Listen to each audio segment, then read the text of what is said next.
Assalamualaikum warahmatullahi wabarakatuh. Jumpa lagi kita berjumpa dengan saya Arif Rahutomo atau Arif RH dalam rekaman video iseng Reborn. Teman-teman semua, pada kesempatan kali ini saya mau membagikan satu bahasan, judulnya menuntaskan puzzle kehidupan ya, menuntaskan puzzle kehidupan. Tentunya Anda tahu permainan yang namanya puzzle ya, seperti ini. Contohnya, misalkan ada gambar utuh seperti ini, lalu dia ada pecahan-pecahan kepingan seperti ini. Jadi ini bisa dibongkar ya. Nanti jadi kepingan-kepingan seperti ini. Nah, kayak gitu ya. Nah, ini. Tuh. Yang kalau kepingan-kepingan ini kalau kita susun nanti akan terbentuk satu gambar utuh. Nah, permainannya kepingan-kepingan ini tentunya dibongkar dulu ya, dan kita diminta untuk menyusun kepingan itu sehingga menjadi satu gambar utuh. Nah, saya melihat bahwa kehidupan kita sebenarnya adalah satu aktivitas untuk menuntaskan sebuah puzzle seperti ini. Dan pada saat kita sudah bisa menuntaskan game ya, puzzle dalam kehidupan ini, kita akan memahami dari mana kita berasal, kita di sini ngapain, jati diri kita siapa, misi dan visi kita ngapain, dan setelah dari sini kita mau kemana. Jadi kalau misalkan ada di antara Anda yang masih kebingungan dengan pertanyaan-pertanyaan tadi, itu menandakan bahwa puzzle yang Anda perlu dituntaskan dalam hidup belum tuntas gitu.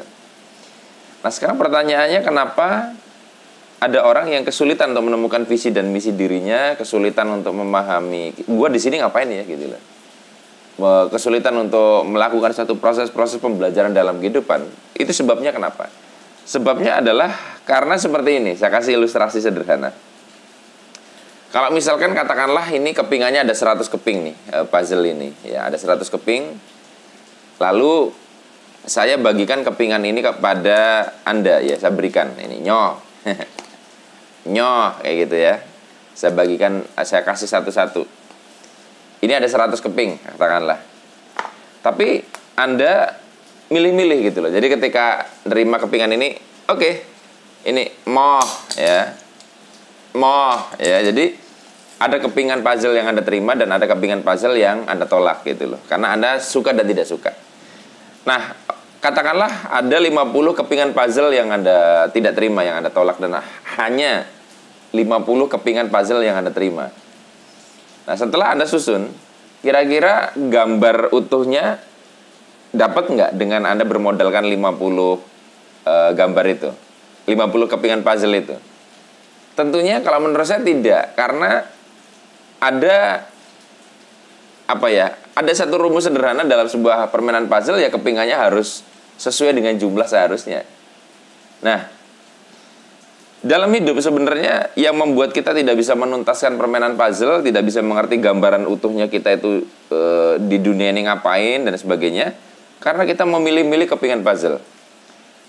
Kepingan-kepingan puzzle ini anggap adalah peristiwa-peristiwa yang terjadi dalam hidup kita. Ada peristiwa 5 tahun lalu ini, ya 4 tahun lalu ini, dan seterusnya ya. Nah, seharusnya kalau kita ingin menuntaskan game puzzle dalam hidup ini, semua peristiwa itu kita terima semua. Tapi kita kadang memilih-milih peristiwa ya.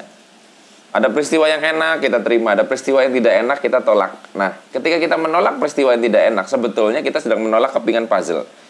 Semakin banyak kepingan puzzle yang kita tolak, semakin banyak missing part dalam hidup kita, sehingga kita sulit untuk memahami keutuhan dari apa tujuan kita hidup sebenarnya, bagaimana kita mengenali diri kita sendiri. So, tugas kita sebetulnya adalah kalau kita masih bingung jalan hidup ini ya, kayak hampa, kayak nggak ada arah tujuan, Anda renungkan baik-baik ya, kita evaluasi diri,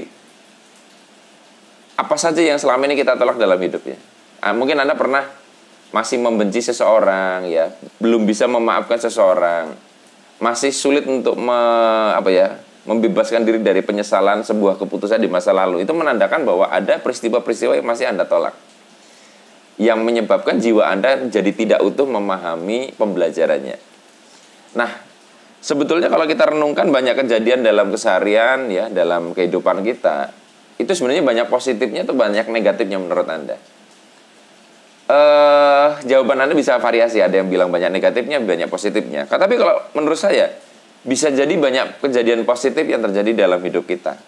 Pertanyaannya adalah kenapa, kalaupun sekian banyak kejadian positif terjadi dalam hidup kita, kenapa yang teringat itu justru kejadian yang negatif? Hal-hal yang indah kadang nggak sedemikian membekas dibandingkan hal-hal yang mungkin melukai kita, gitu ya, peristiwa tidak enak. Jawabannya sederhana, karena peristiwa-peristiwa yang enak itu kita terima. Kita anggap jadi bagian utuh dari diri kita. Kita terima kepingan puzzle-nya. Dan peristiwa-peristiwa yang tidak enak itu kita tolak. Nah, yang menyebabkan kita fokus kepada peristiwa-peristiwa tidak enak, yang membuat kita merasa bahwa kejadian kita itu banyak kejadian negatif dibandingkan positif, karena kita menolak yang negatif, menolak yang tidak enak, dan menerima yang positif. Jadi kalau seandainya semua kejadian itu diterima apa adanya, ya tidak kita tolak, tidak kita pilih kepingan-kepingan puzzle-nya like and dislike, sebenarnya semua kejadian itu positif gitu. Dan kita akan bisa melihat pembelajarannya. Nah, selama kita masih bersikukuh tidak mau menerima semua yang terjadi di dalam hidup kita, maka sepanjang itulah kita akan galau menjalani kehidupan kita, karena kita tidak bisa menuntaskan permainan puzzle, karena kepingan-kepingan yang kita terima tidak lengkap. Mudah-mudahan teman-teman bisa memahami materi yang saya bagikan pada kesempatan kali ini. Selamat mengais-ngais puzzle-puzzle yang selama ini Anda tolak. Selamat menyusun utuh puzzle-puzzle yang terjadi di dalam hidup Anda. Sampai ketemu lagi dalam rekaman video Iseng Reborn-nya selanjutnya. Saya akhiri, billahi taufiq wal hidayah. Wassalamualaikum warahmatullahi wabarakatuh. See you.